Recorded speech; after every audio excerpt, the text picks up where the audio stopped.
You know, I had a 2 upside today. Bullpen went really well. Looked like he's feeling good.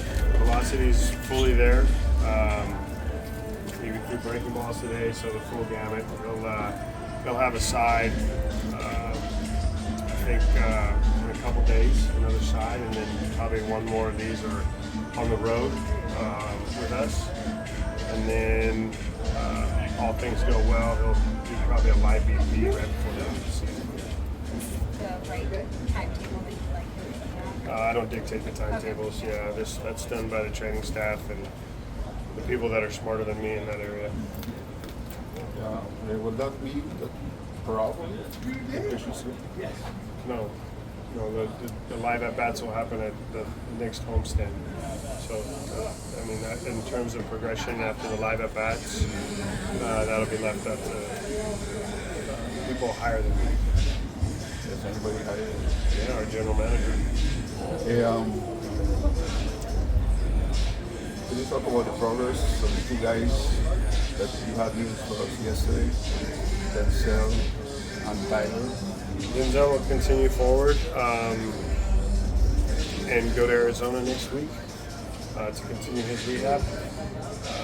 For Tyler, there's still some soreness there, so training staff is going to continue to evaluate and continue to determine kind of his path forward. With long batting, not to get kind of put different guys up there, do you like having a solitary lineup every time, or do you think more benefits being able to switch as far as the offense? I mean, there's some versatility to the lineup for sure. You know, I think for Lawrence, you know, in the leadoff spot, he's familiar with that place. He's had success in that role. There's a lot of confidence right now in what he's doing at the plate. And from a lineup perspective, you always look for, you know, best matchups and best opportunity to create, you know, run-scoring lineups that lead to success. So, but we do have different guys that can do that, and we always look to take advantage of whatever we can. A lot of big names today in the field. Of course, in the P's, and Mr. Moore, who is 95 years old. Can you talk a little bit about those 3 great pitchers and the meaning of this ceremony today?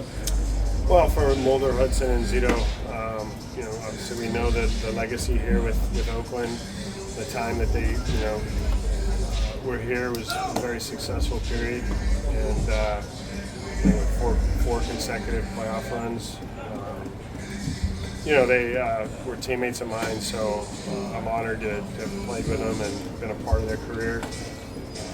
You know, for Zito, he was my last strikeout in the big leagues, so there's always a fond memory of Barry and the mob, the San Francisco fan base that was on their feet for that at-bat. But the A's organization's welcoming in 3 of the best, 3 deserving gentlemen that have a lot of respect here for with this organization and in the game of baseball as well. What stands out to you about those guys in terms of playing behind them, and what kind of teammates were they together? All first-class teammates. You know, different relationship with each one of them. Huddy and I reconnected in 08, even though he had Tommy John with Atlanta. You know, he was a phone call from when I got traded to the Braves, and helping guide us where to live and, you know, kind of getting settled in Atlanta. You know, so each one kind of holds a different place in my heart as far as just being a teammate, and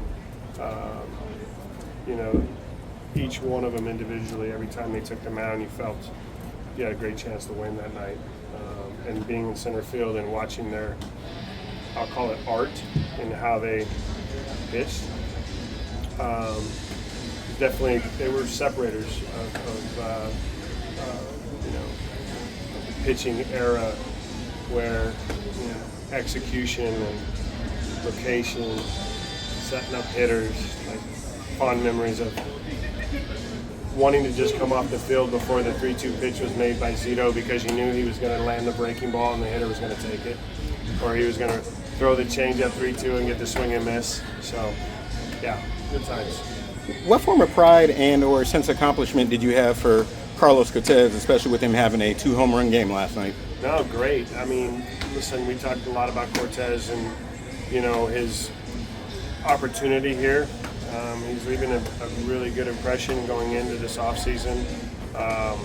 You know, for his opportunity to stay on the roster and be a part of this group in a very limited role right now, which says a lot about, you know, the player and the character and all the qualities it takes to be that guy that, you know, doesn't play but yet is prepared to play and takes advantage of that opportunity.